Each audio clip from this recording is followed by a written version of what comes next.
Quan Il walked through the long, white corridor of Accord Prime space station, and his footsteps made no sound on the metal floor.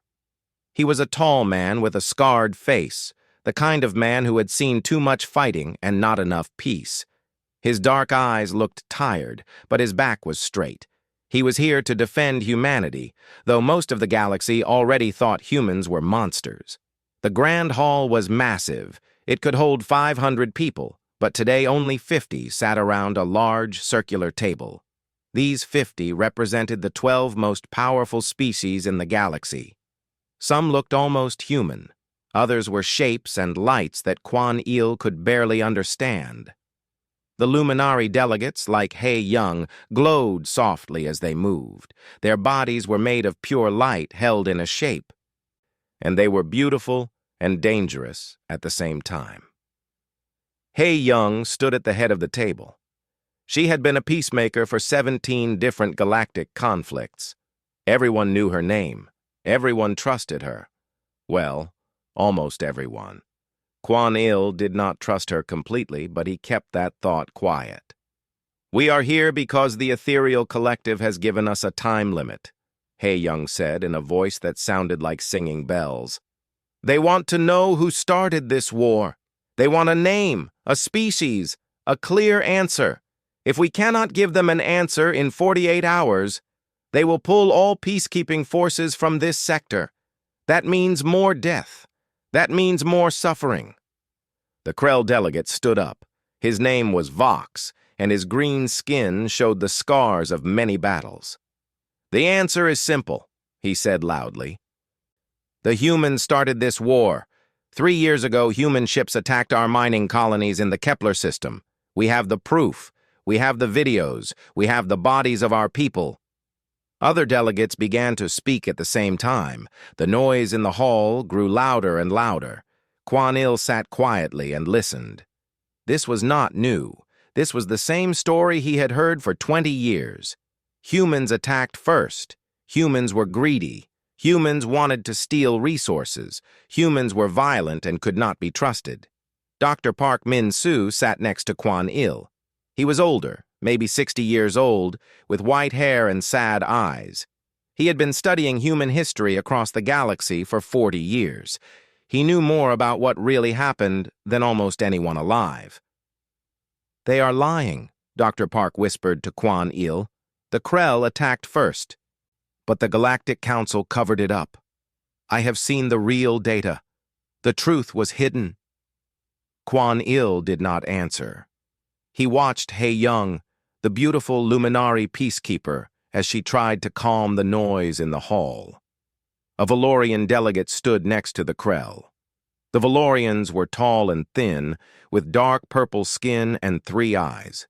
Their species had been fighting for space and power for thousands of years. "The humans also weaponized the Kepler station," the Valorian said.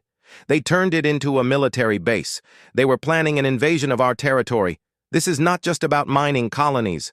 This is about human ambition." More voices joined in. The Zephyr Council remained silent in the back. They were purple clouds that barely looked solid. They watched and said nothing. Quan Il had learned to be afraid of species that said nothing. Finally, He Young raised her hand, and the light around her grew brighter. Everyone stopped talking. Even the aggressive Krell and Valorians understood that you did not interrupt a luminary when they used that much power. "Please," He Young said softly. "We need to move forward with reason, not anger. I will ask the question directly to the human representative." She turned her glowing face toward Quan Il. "Ambassador Quan Il, which species fired the first shots in this conflict?" The room became very quiet. Every eye turned toward Quan Il. He could feel the weight of all those eyes, humans against everyone else, one man against the galaxy. Quan Il stood up slowly. He was not a tall speaker. He did not have a beautiful voice like He Young. He was just a soldier who had learned how to use words instead of weapons. "That is the wrong question," he said. He Young's light flickered with surprise. "What do you mean?" You asked which species fired the first shots in this conflict, Quan-Il said. He looked around the room. But which conflict are you asking about? The one 3 years ago in Kepler? Or the one 10 years ago when the Krell attacked the Harmony Station? Or the one 15 years ago when Valorian ships bombed our colony at New Sol? Or the one 20 years ago at Kepler when my brother Sung-Ho died? The hall went completely silent. Quan-Il reached into his jacket and pulled out a small device. It was a data projector. He placed it on the table, and it turned on. Above the table, holographic images appeared. They were time-stamped files going back 200 years. Each one showed a different conflict. Each one had humans listed as the attackers. 200 years, Quan-Il said quietly. For 200 years, humanity has been blamed for starting wars we did not start. For 200 years, we have been told that we are the problem. But I have a question now. If humans are so violent and so dangerous, why are we still here? Why have we not destroyed you all? Why do we keep defending ourselves instead of attacking?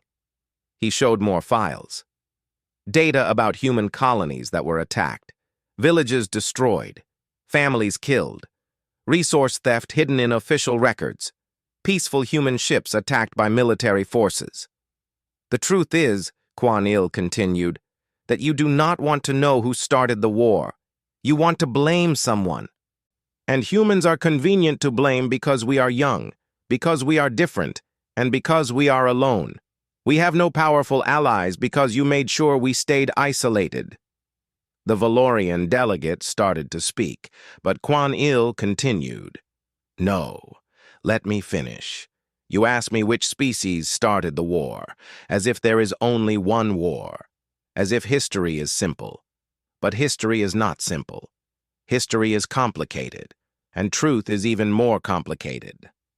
So I will answer your question with another question. Which conflict would you like me to explain first? Hae-Young's light dimmed. For the first time since the meeting started, she looked uncertain. The other delegates were silent. Even the aggressive Krell looked confused. Dr. Park touched Quan-Il's arm and smiled slightly. It was the smile of a man who had been waiting for someone to finally say the truth. The meeting ended without any answers. But something had changed. The simple question, who started the war, was no longer simple anymore. And that might be the first step toward real truth. The archives beneath Accord Prime were old.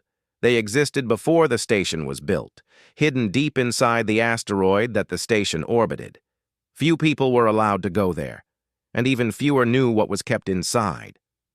The Ethereal Collective said that the archives held the truth about every major conflict in the galaxy. They said it was all neutral and fair. But Quan-Il knew that truth and neutrality were not always the same thing. He walked with Dr. Park, Taiyo, and Hana through the cold metal tunnels. Taiyo was a combat engineer, a young man who understood weapons and systems better than people. He had a scar on his neck from a Krell attack and did not trust anyone from that species. Hana was younger still, maybe 25 years old, with intelligent eyes and a heart that wanted to believe in justice. This should not be this hard, Hana said as they walked. If the archives are really neutral, then the truth should be clear. It should not take a special request and security clearance just to read history. Dr. Park nodded. Truth is always hidden somehow. Sometimes it is hidden on purpose. Sometimes people hide it because they do not want to know it. Sometimes it is hidden because the people who kept the records wanted to protect themselves. They reached a massive door. It was made of strong metal and had many locks. A guard, a synthetic being named Vex Gora, stood in front of it. Synthetic beings were not quite alive and not quite machines. They looked human, but moved in ways that were slightly wrong, slightly too perfect. Vex Gora had examined 847 wars across 400 years. That was their job. They looked at war and found the patterns. You have clearance to see the files about the Kepler conflict, Vex Gora said in a voice that had no emotion. The files from 189 years ago. This is the first recorded major attack by humans in the galactic records. Can we see everything? Dr. Park asked. Not just what is marked as official. Can we see the raw data? That is unusual, Vex Gora said. Most people only want the summary. The summary says humans attacked the Krell mining station. 30 Krell died. The Krell asked for help from the Galactic Council, but humans denied the attack. Then humans attacked 3 more times. This is the story everyone knows. But what does the raw data say? Dr. Park pushed. Vexagora was silent for a moment. A synthetic being did not need to think, but they often paused anyway, perhaps out of habit from their human creators. The raw data tells a different story. The raw data shows that the Krell mining station sent out a message 23 hours before the attack. The message was sent to the Valorian fleet. The message said, "Human colony is ready for harvest." The word harvest is not a military word, it is a collection word. Teo made a sound like a growl. They were going to steal from us, from our people. After receiving this message, a human ship from the colony sent a warning to the Krell station, Vexgora continued. The message said, "Stop your theft operations immediately." The Krell did not respond. 12 hours later, the human ship fired on the Krell station. This is the first recorded attack, but it was a response, not an opening attack. Dr. Park sat down heavily on a metal bench.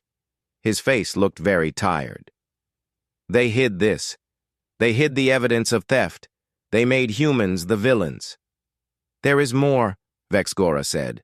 The Galactic Council was told about the theft message. 12 officials from 5 different species saw it. They voted to hide it from the public records. It was marked as classified military information. The official story became what you know now.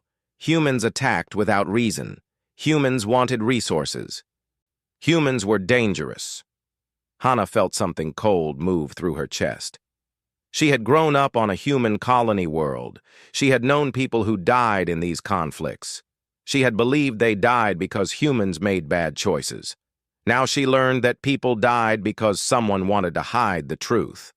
"Show us the other conflicts," she said. "Show us all of them." For the next 6 hours, Vexagora showed them files, file after file, conflict after conflict. In each one, humans had been blamed for attacking first. In each one, the raw data showed something different. The Krell sent resource collection ships to human territories. The Valorians tested human defenses with small raids, then claimed humans attacked. The Zephyr Council stole human technology and left dead scientists behind, then said humans had tried to invade their space. Each lie was covered up. Each truth was hidden. Each time the Galactic Council chose to believe the lie instead of asking questions. "Why?" Hana asked. "Why would they do this?" Teo understood before Dr. Park could answer. "Control," he said. "If humans are blamed for being violent, then no one will trust us. No one will trade with us. No one will form alliances with us. Humans stay alone, and alone humans are weak. Weak humans cannot defend themselves. Weak humans become easy to control." Dr. Park walked to the oldest files. They showed the very first contact between humans and the rest of the galaxy. It was 230 years ago. Humans had just discovered faster-than-light travel. They were excited and peaceful. They wanted to meet the galaxy and share knowledge. The very first contact was with the Ethereal Collective. The Ethereal Collective were old, very old, thousands of years old. They had built the Galactic Council. They had written the rules. And they did not like the idea of young, powerful humans joining their space. "So they made us into monsters," Dr. Park said quietly. "They took our hope and turned it into fear. They took our peace and turned it into war." "Is there evidence?" Hana asked. "Real proof that we can show to the others?"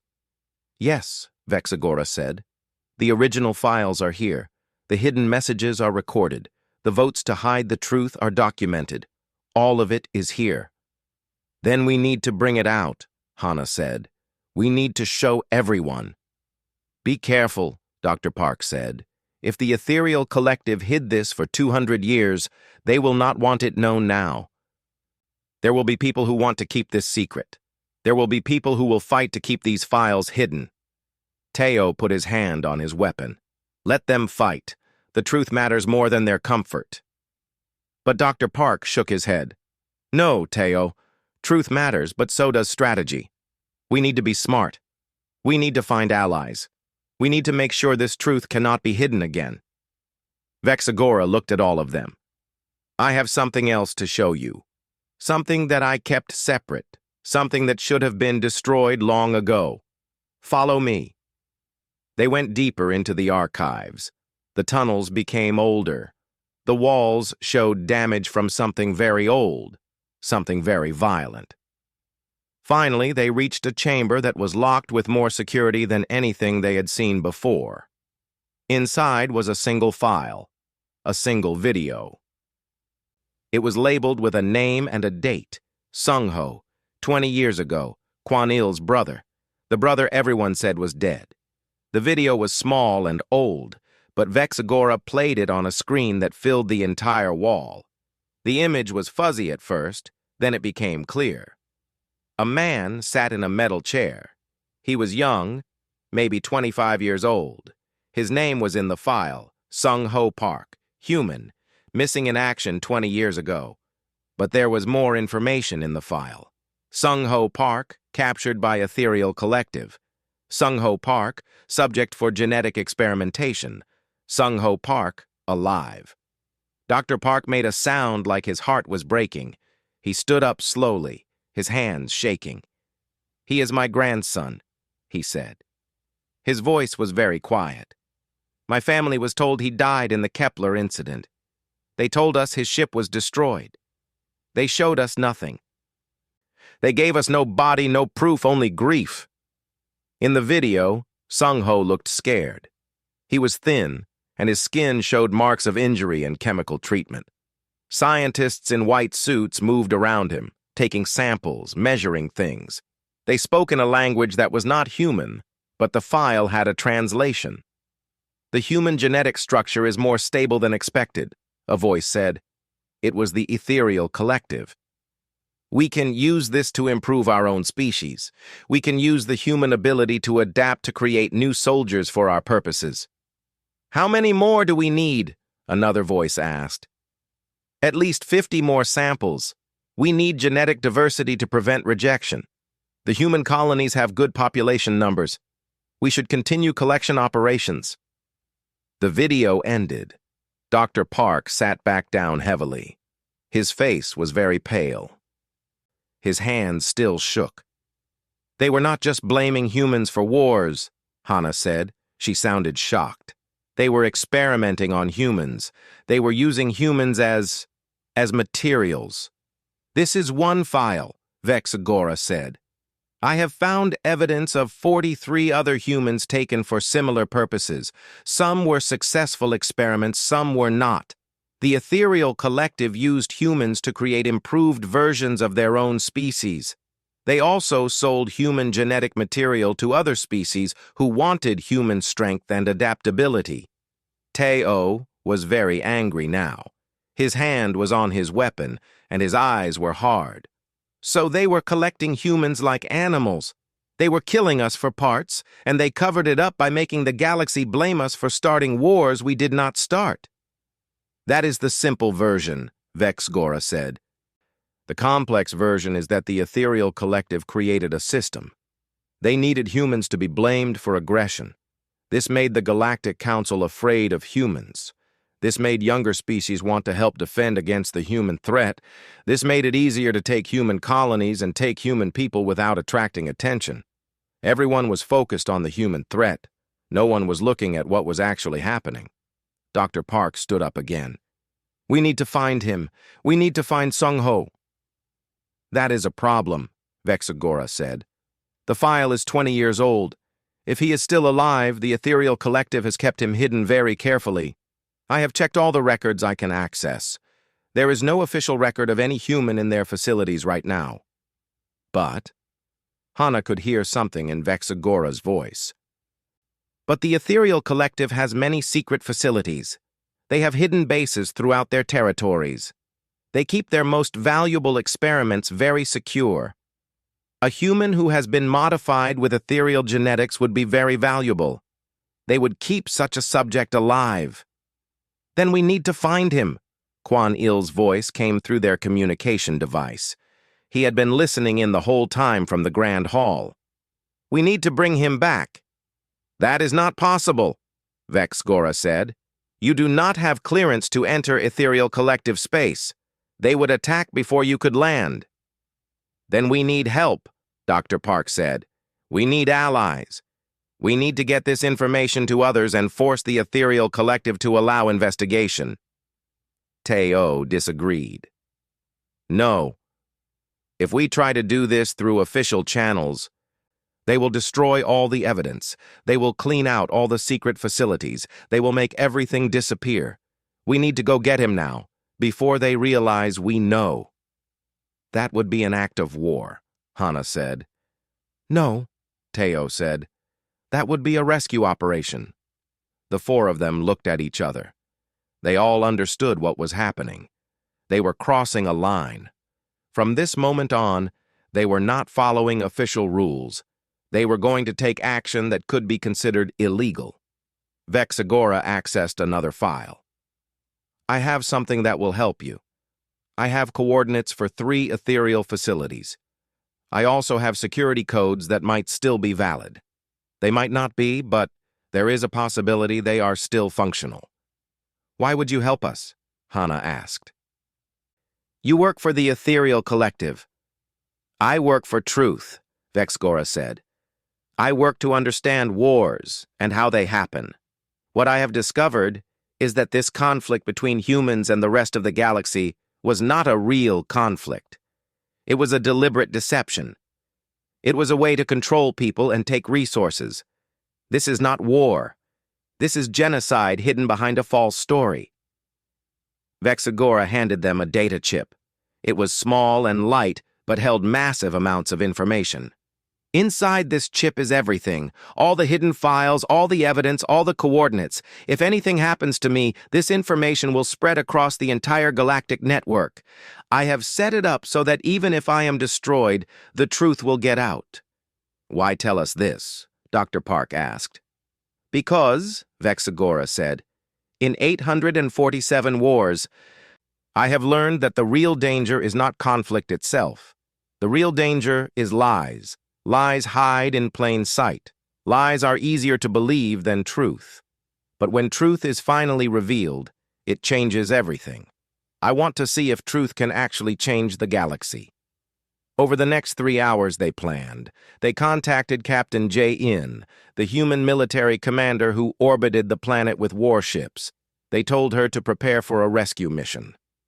They contacted Professor Yi Sun, a luminary philosopher who had always spoken against the Ethereal Collective's policies, even though it cost her respect among her own people.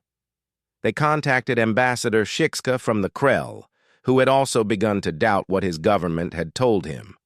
Slowly, quietly, secretly, they built a network. Not an army, not an invasion. Just a network of beings who wanted the truth. Beings who were willing to risk everything to bring one young man home.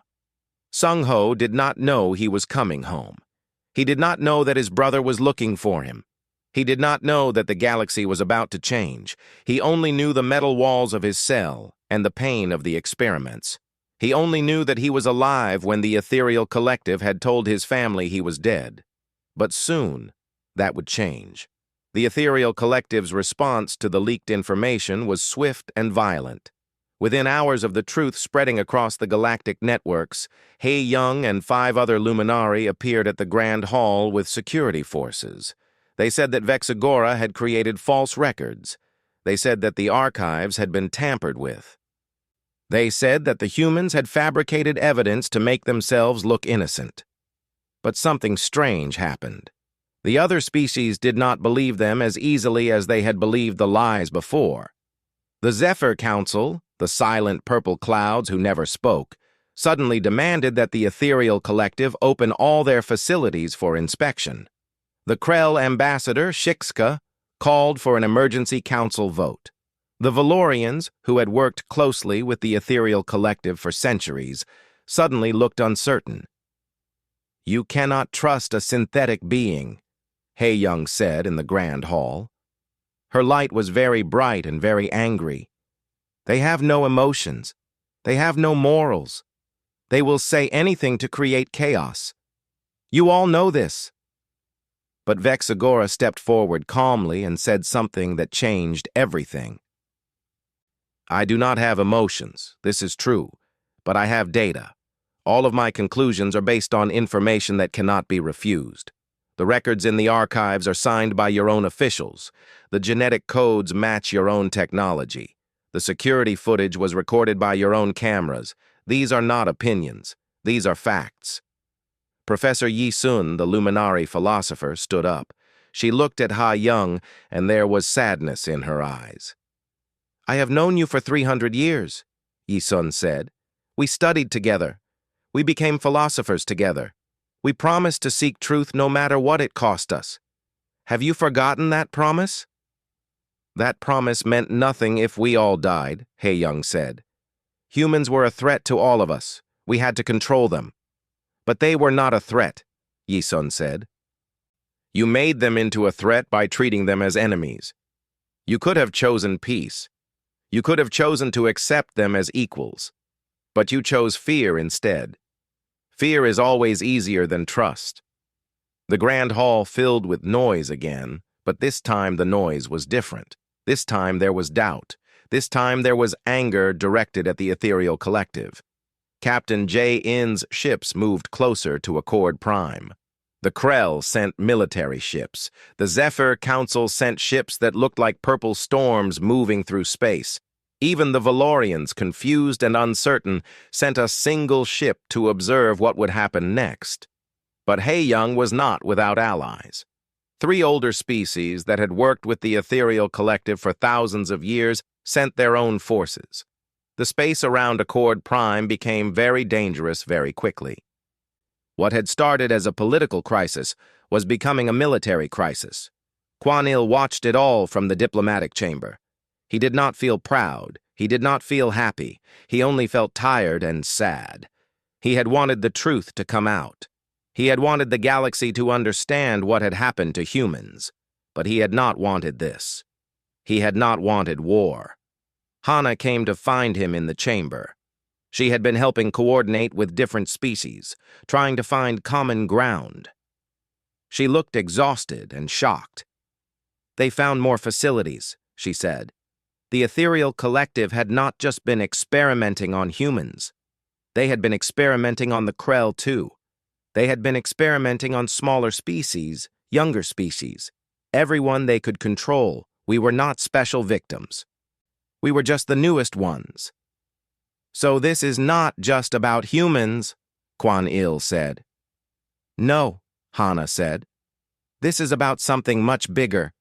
This is about a system of control that the Ethereal Collective built over thousands of years. We were just the most recent people they used." A message came through the communications system. It was from the rescue team.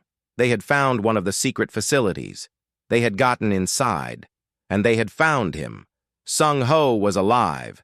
The rescue was not easy. The Ethereal Collective did not want to give him up. They fought.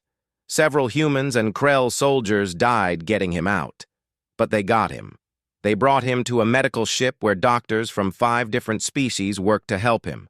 When Quan-Il saw his brother for the first time in 20 years, he could barely recognize him.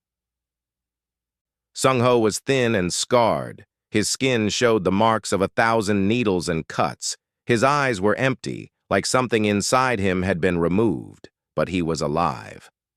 "I am sorry," Quan-Il said. "I am so sorry we could not find you sooner." Sung-Ho did not answer for a long time. Finally, he looked at his brother. "They told me I was a soldier," he said. His voice was very quiet. "They told me I was being made stronger. They told me that humans were the enemy and that I had to fight them. I did not understand why humans wanted to hurt me if I was also human." Quan-Il felt tears on his face. He had not cried in many years, but he cried now. Outside, the military situation was becoming very serious. The ethereal collective had stopped talking. They had started attacking instead. Their ships fired on the Alliance forces. Ships from 3 species were damaged. Many soldiers were hurt or killed. But something important happened. When the ethereal collective attacked, the younger species fought back together. The Krell and humans fought side by side. The Zephyr Council used their strange power to block ethereal ships. The Valorians, confused as they were, chose to help the Alliance instead of the ethereal collective.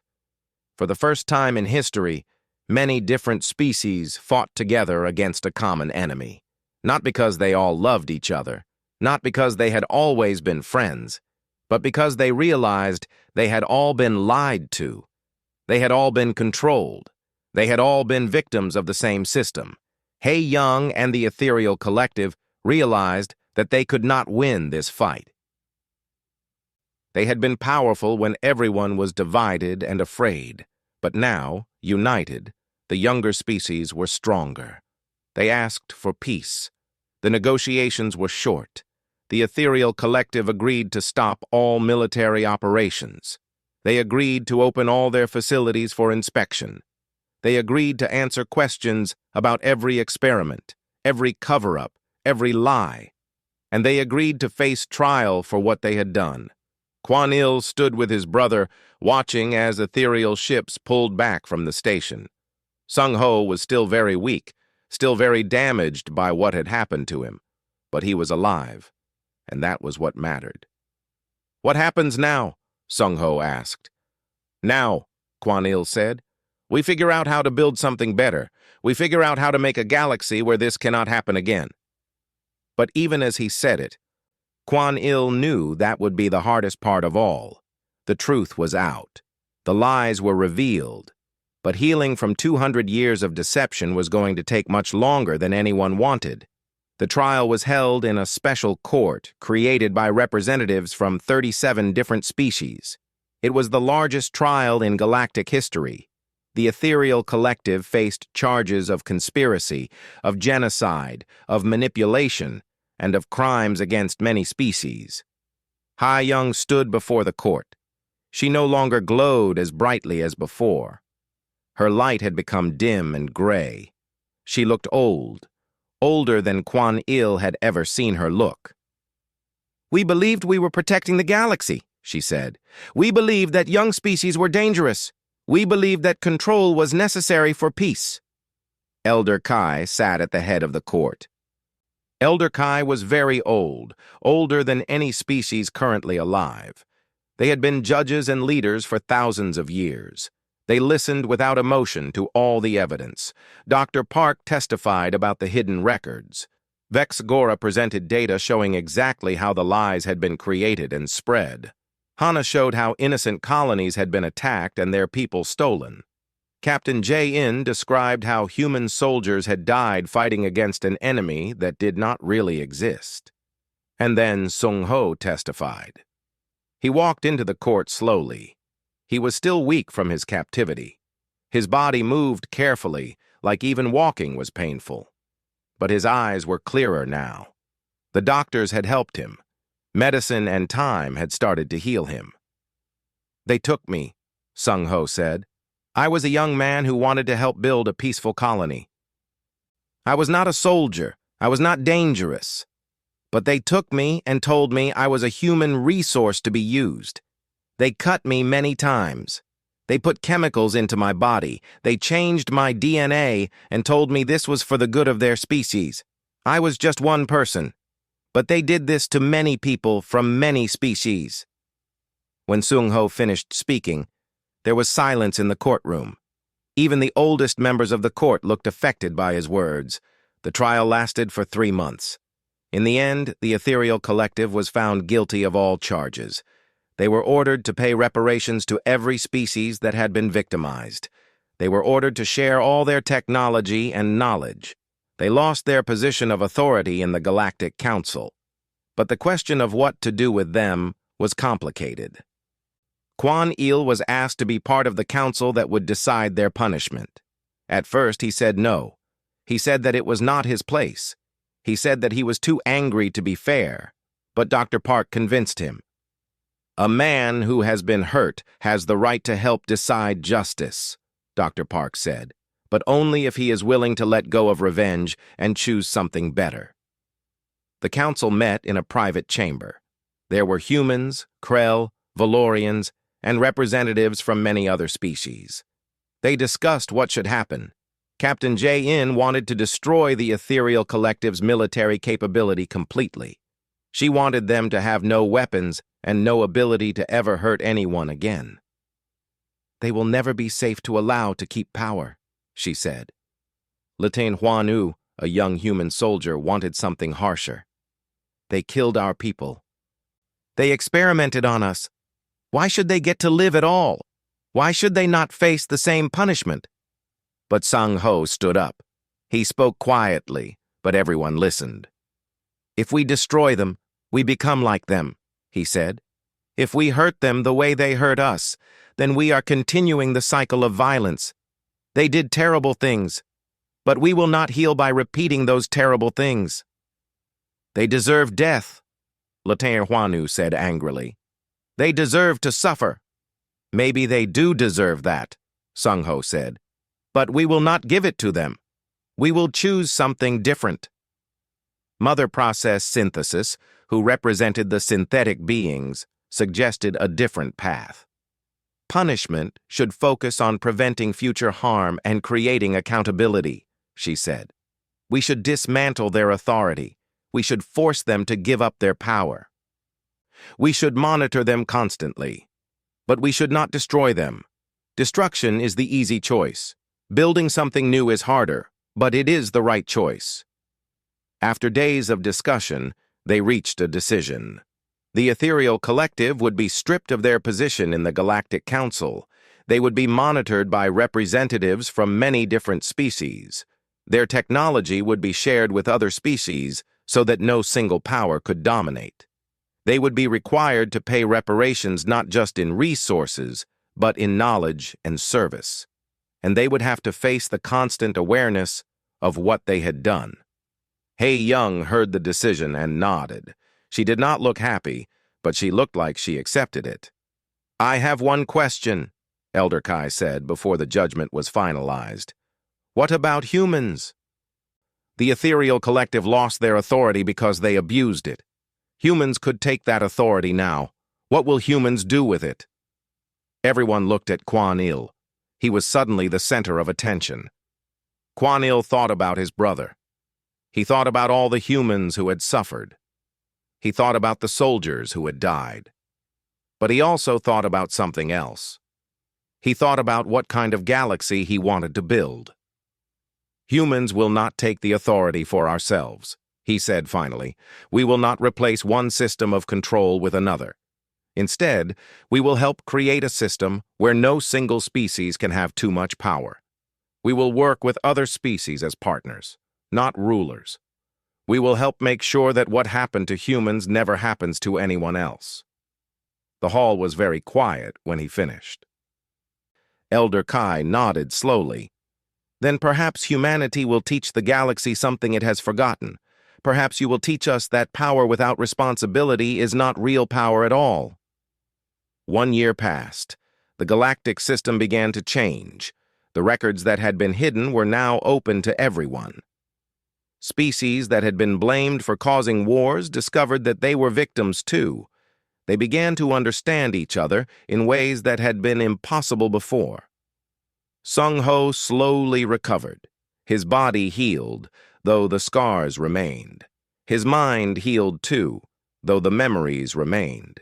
He began to work with other victims, helping them understand what had happened and helping them heal. Dr. Park led a new project called the Justice Archive Initiative.